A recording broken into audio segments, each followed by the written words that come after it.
शिल्पा की आदतें ठीक नहीं थी। वो ना बोलने से पहले कुछ सोचती और ना ही कुछ करने में। उसकी इस आदत से सभी परेशान रहते।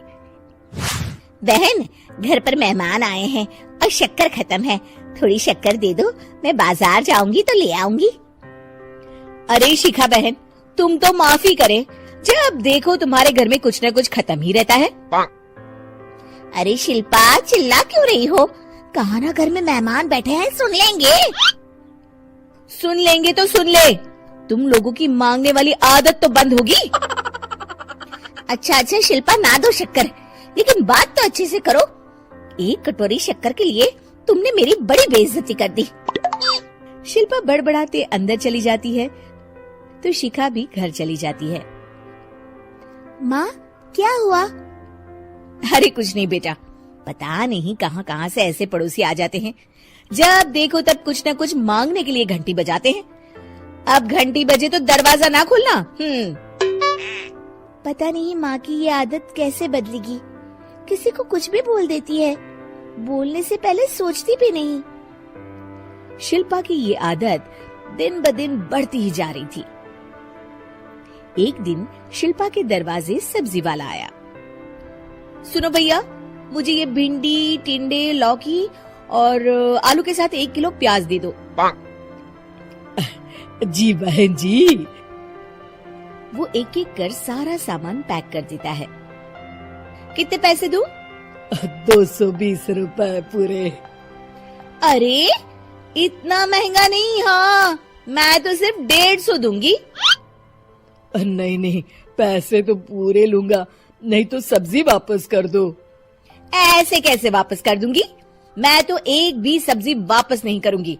और हाँ, रही बात पैसों की, तो लेना है तो 150 ले लो, वरना मेरे मोहल्ले में घुसने तक नहीं दूंगी। हाँ।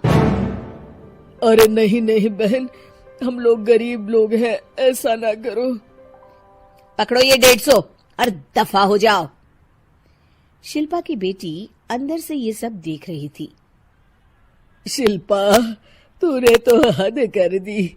बेचारा गरीब आदमी, उसका तो गुजारा ही इसी से होता है।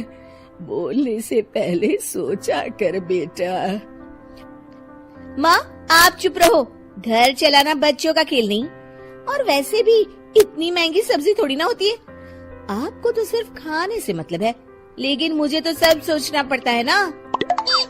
शिल्पा की सास ये बात सुनकर दुखी हो जाती हैं। शिल्पा की बेटी शिल्पा की ये सारी बातें सुन रही होती है।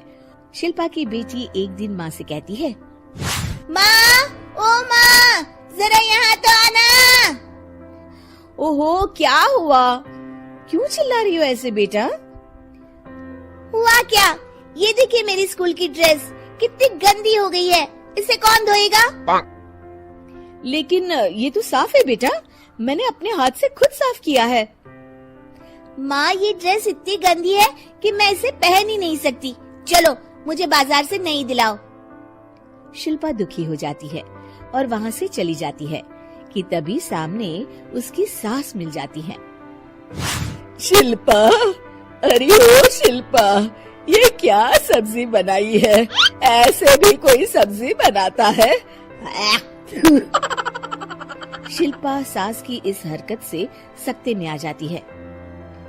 अरे माँ को तो मैं जो बना दूं उन्हें वो पसंद आ जाता था, फिर आज वो ऐसा व्यवहार क्यों कर रही हैं? शिल्पा कुछ समझ पाती कि थोड़ी ही देर में उसका पति आ जाता है। अरे शिल्पा, ये क्या है? क्या हुआ आपको? ये मेरी अलमारी पूरी अस्त व्यस्त है, तुमसे कोई काम नहीं होता है। सारा दिन पता नहीं क्या करती रहती हो। अरे मैंने तो सारी अलमारी साफ रखी है। इसे तुम साफ कहती हो? ये तो पूरा कूड़ादान लग रही है। शिल्पा परेशान हो जाती है और समझ नहीं पाती है कि उसके साथ क्या हो रहा है। शिल्पा अकेले कमरे में जाती है और जोर जोर से रोने लगती है। तभी वहाँ उसका पति, सास और बेटी आ जाते हैं। शिल्पा उन लोगों को देखकर और जोर जोर से रोने लगती है।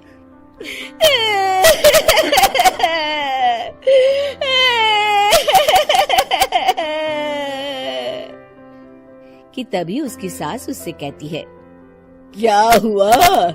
यहाँ बैठकर रोती रहोगी या फिर खाने को भी कुछ बनाओगी?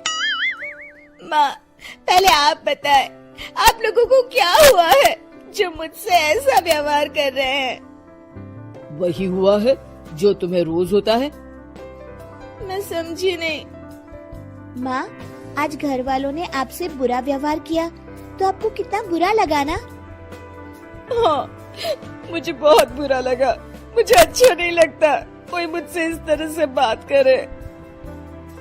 सही कहा शिल्पा, जो चीज तुम्हें खुद के लिए अच्छी नहीं लगती वो तुम्हें दूसरों के साथ भी तो नहीं करनी चाहिए। बेटा, हम तुम्हारे अपने हैं, फिर भी तुम्हें अपनों की बात का बुरा लगा। लेकिन सोचो, जिन बाहर के लोगों से तुम ऐसा व्यवहार करती हो उन्हें कैसा लगता होगा। हाँ माँ, आप सच कह रही हैं। मैं आप लोगों से माफी मांगती हूँ। मुझे कड़वा नहीं बोलना चाहिए। मैं समझ गई, मैं आपकी हूँ इसलिए आप लोगों ने मुझे सुधरने का वक्त दिया और मेरा साथ दिया। लेकिन जिन बाहर के लोगों से मैं बुरा व्यवहार करती आई, वो लोग मेरे कड़वे बोल से कितने दुखी होते होंगे।